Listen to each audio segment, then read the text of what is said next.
Assalamualaikum warahmatullahi wabarakatuh. Perkenalkan, saya Masjidul Lubis dengan NIM 2514050063.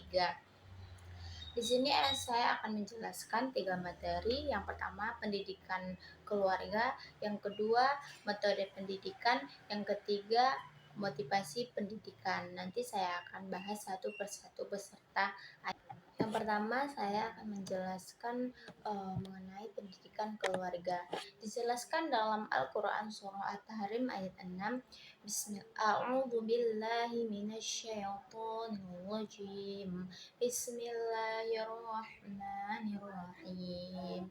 Ya ayyuhalladzina amanu qu anfusakum wa ahlikum nara وقودها الناس والحجارة عليها ملائكة غلاظ شداد لا يعصون الله ما أمرهم ويفعلون ما يؤمرون, yang artinya,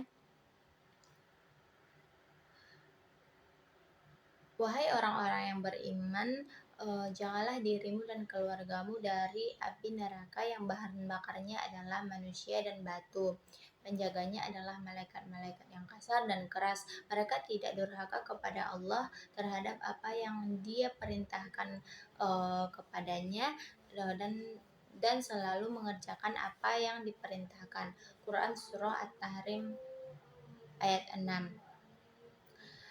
Penjelasan dari ayat ini adalah ayat ini memerintahkan kepada kita agar kita menjaga diri dan keluarga kita dari siksa api neraka. Maksudnya yaitu menjaga diri kita, keluarga kita termasuk anak kita dari segala sesuatu yang membuatnya bisa masuk ke dalam neraka, baik itu kemusyrikan dan lain-lain. Yang bahan bakarnya manusia dan batu. Manusia dan batu maksudnya adalah manusia di sini artinya itu adalah anak yang tidak diarahkan kepada pendidikan dan segala sesuatu yang membuat anak itu lalai kepada perintah Allah Subhanahu. Baik, yang kedua adalah saya akan menjelaskan tentang metode pendidikan. Dalam Al-Quran, firman Allah Subhanahu wa Ta'ala dalam Quran Surah An-Nahl ayat 125. A'udzu billahi minasyaitonir rajim. Bismillahirrahmanirrahim. Ud'u ila sabili rabbika bil hikmati wal mau'izatil hasanati wajadilhum billati hiya ahsan. Inna rabbaka huwa a'lamu biman dhalla an sabilihi wa huwa a'lamu bil muhtadin. Yang artinya, serulah manusia ke jalan Tuhanmu dengan hikmah dan pengajaran yang baik. Debatlah mereka dengan cara yang lebih baik. Sesungguhnya Tuhanmu, Dialah yang paling tahu siapa yang sesat dari jalannya, dan Dia pula yang paling tahu siapa yang mendapat petunjuk. Quran Surah An-Nahl ayat 125. Penjelasan dari ayat ini adalah ayat ini memerintahkan kepada kita agar mengajarkan ilmu itu dengan cara yang sungguh-sungguh dan memilih metode yang tepat dan menggunakan bahan ajar yang sesuai. Agar mengajar itu berhasil, maka kita harus bersungguh-sungguh menggunakan metode yang tepat dan bahan ajar yang sesuai ataupun relevan.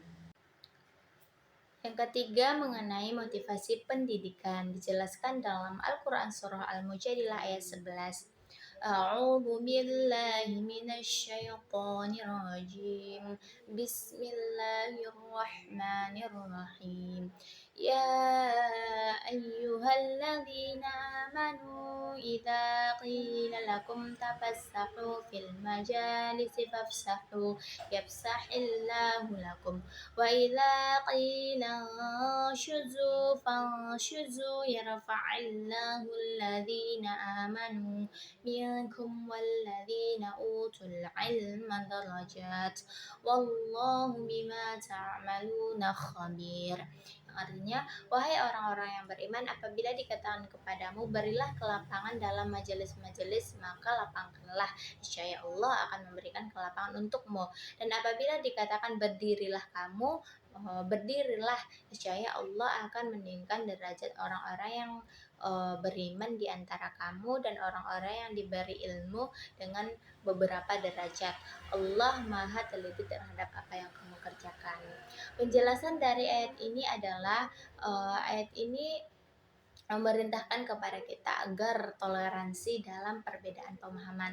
Sama-sama kita ketahui bahwa dalam pemahaman itu pasti dalam pemahamannya itu pasti banyak yang berbeda. Nah, kita harus menghadirkan toleransi dalam perbedaan pemahaman. Dan ayat ini juga